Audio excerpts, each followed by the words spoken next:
আজ হংকংয়ের ঘরের মাঠে ইতিহাস লিখল বাংলাদেশ।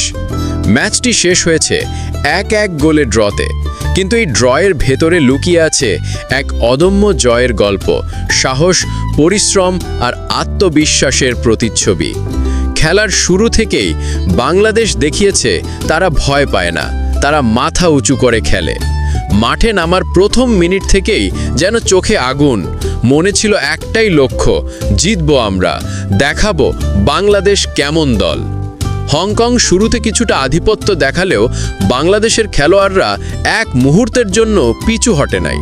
ডিফেন্সে অনন্য ভূমিকা রেখেছেন আমাদের ব্যাক লাইন, মাঝমাঠে ছিল পাসিংয়ের জাদু, আর ফরওয়ার্ড লাইনে ছিল চোখ ধাঁধানো স্পিড।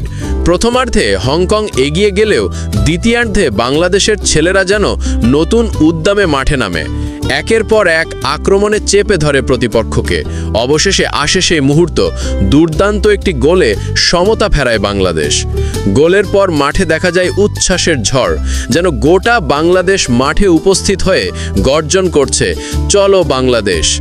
বাংলাদেশের এই পারফরমেন্স শুধু হংকং নয়, পুরো এশিয়াকে মনে করিয়ে দিল লাল সবুজের দল এখন আর সহজ প্রতিপক্ষ নয়। তারা লড়তে জানে, জিততে জানে, দেশের জন্য ঘাম ঝরাতে জানে।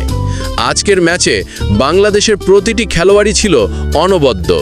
গোলরক্ষকের অসাধারণ সেভ, ডিফেন্সদার নির্ভুল ট্যাকল, মিডফিল্ডারদের বুদ্ধিদীপ্ত খেলা আর ফরওয়ার্ডদের দৃঢ় সংকল্প, সব মিলিয়ে যেন এক নতুন বাংলাদেশকে দেখল ফুটবল প্রেমীরা।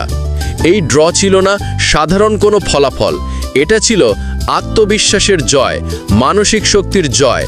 এটা ছিল সেই বার্তা, বাংলাদেশের ফুটবল জেগে উঠছে, এখন সময় তাদের নিজের ইতিহাস গড়ার। হয়তো আজ জয়ের হাসি মুখে আসেনি, কিন্তু মাঠে যা দেখিয়েছে তারা, তাতে ভবিষ্যতের প্রতিশ্রুতি স্পষ্ট। এই বাংলাদেশ একদিন এশিয়ার সেরাদের কাঁধে কাঁধ মিলিয়ে লড়বে। আজকের খেলা একটাই কথা বলে গেছে, বাংলার দামাল ছেলেরা হেরে যেতে জানে না, তারা লড়তে জানে, শেষ মুহূর্ত পর্যন্ত দেশকে গর্বিত করতে জানে।